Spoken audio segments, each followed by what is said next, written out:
Can EVMs be tampered? Is Congress just giving excuses of EVMs instead of winning? Is BJP scared of paper voting system? Is Election Commission hiding something from the public?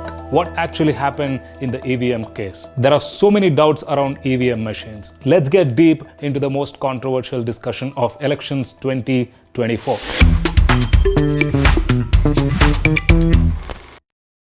This whole controversy looks like it is against BJP, right? But if you look closely and want to blame somebody, it has to be BJP itself. Because they are the ones who started this whole EVM controversy. I will talk about it in a bit. But first, let's look at the Supreme Court case on VVPATs. The petition was filed by Association for Democratic Reforms. The main advocate on this side is Prashant Bhushan. On the opposite side, the defense is Election Commission of India, argued by the senior advocate Maninder Singh. The bench was headed by judges Justice Sanjeev Khanna and Justice Dipankar Datta. Now, what is this case? It is about having 100% verification of EVMs with VVPAT slips. Right now in the process, they verify only 5 EVM machines in each assembly. If you are new for voting, let's have a basic overview of how the voting process happens. This time the election is happening in 543 constituencies across India. Political parties need to win 272 constituencies to form a ruling government. Last 2 terms, BJP has won these elections. And this time, 96.8 crore population are participating in the voting process, and you are one of them. Now, EVM is electronic voting machine. Earlier, we used to have paper ballot system where you take the paper slip and put it inside the box. Those papers were counted to see which party has won the elections. But now we have 3 units in the voting process. The first one is the ballot unit. This is the main portion of the EVM which has details of candidate, serial number and political party symbol. Next to the candidate, there is a red light and a big button for you to press. When you enter the voting booth, they will first verify if your name is in the voting list. If you want to make sure your name is in the list and which constituency you will be voting, you can cross-check this in the Election Commission website. Once they check your name, they will verify your voter ID. You just need to press the button to vote for your favorite candidate.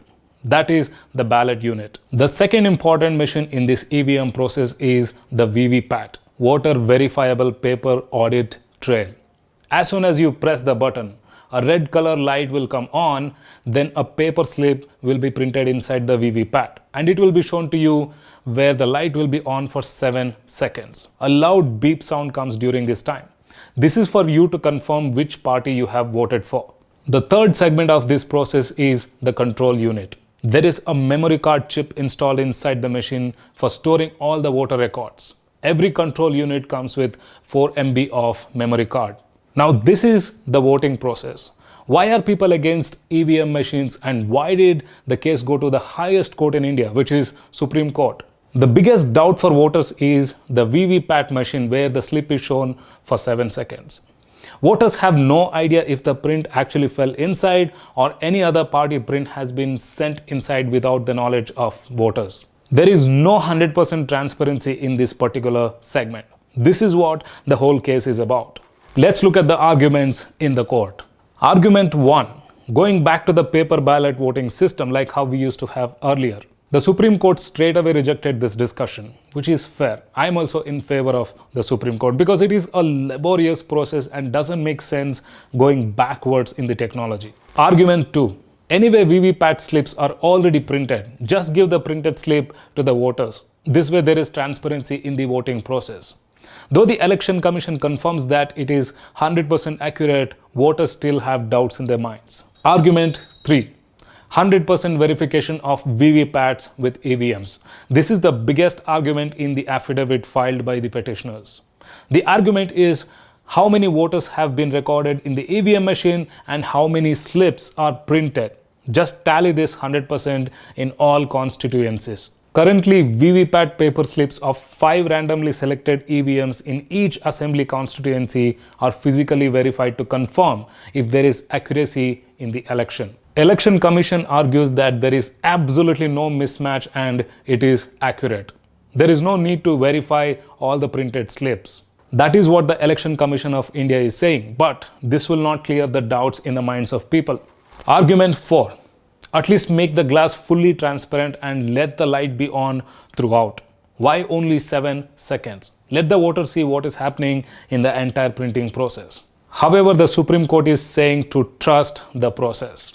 But how can a voter trust the process when there are so many doubts? One more reason why there are so many doubts in this machine is because of the manufacturer. These EVMs are manufactured by Bharat Electronics, the government of India owned company. The problem with this is, if you go to their website and check the directors, you will see BJP members are part of the management. Mr. Kacharya, President of BJP Rajkot District. Dr. P.V. Parthasarthi, National Secretary of BJP, OBC Morcha. Dr. Shivnath Yadav, another BJP person from Varanasi. What are BJP members doing in the management of a government company which manufactures EVM machines? It is natural to have doubts that there is possibility these machines can be programmed to have higher votes for BJP. This is where the trust issue pops up. The Election Commission is so confident that the EVM system is the best system, and the second reason for the doubt is the court is also agreeing to it. Why are they not giving printouts to the voters? The Election Commission is ready with their reasons. These slips are thin papers made for confirmation only and not made for counting. Since they are thin, it will take more time to count. Counting may take more than 10 days. My question is, what are you going to lose? Let it take 20 days. Are you going to dig some buildings in these extra 10 days? One more reason, they take more people and resources to count, which is a mental pressure. Again, my question is, don't we have enough people to count in India with a high unemployment rate? My criticism again is this. Wherever you go for shopping or petrol bunk and swipe your card, for simple shopping you will get 2 slips printed. One is the customer copy and the other one is merchant copy. Why? Why do people print 2 copies? So that there is transparency in the transaction. Even if it is some 100 rupee shopping, you will get 2 slips printed. Here such a big election is happening and you're putting the country under risk for 5 years. You are saying printout of these slips can't be given to the voter. This is what affects the rights of the voter. In my opinion, this is the only right available for the common man. Once you come out of the voting booth, you won't have any other rights. This is also the reason why the opposition is going on criticizing everywhere that BJP won't win the election without EVM tampering. हम इतना कह सकते हैं कि अगर इस देश में आज के दिन ऐसा चुनाव हो जिसमें कोई गड़बड़ी नहीं हो, जिसमें ईवीएम में कोई गड़बड़ी नहीं है, तो मैं दावे के साथ कह सकती हूँ ये 180 से ज्यादा सीट नहीं ले सकते, उससे भी कम लेंगे। ईवीएम निकालने के लिए क्यों डर रहे नरेंद्र मोदी जी? उसको क्या लेना देना, क्या रिश्ता है ईवीएम से? राजा की आत्मा ईवीएम में है। On the other side, to criticize Congress, they won in states like Karnataka and Telangana. It was the same EVM system. In the center, Congress is the opposition and they are opposing EVM machines. But who started all these controversies? It goes back to BJP in 2009. BJP leader L.K. Advani has now initiated. He has raised questions about electronic voting machines being tamper-proof and also demanded that ballot boxes be reintroduced starting with the Maharashtra Assembly elections. If Supreme Court had given a verdict saying hand over the printed slips to the voter, it would have been a historic verdict.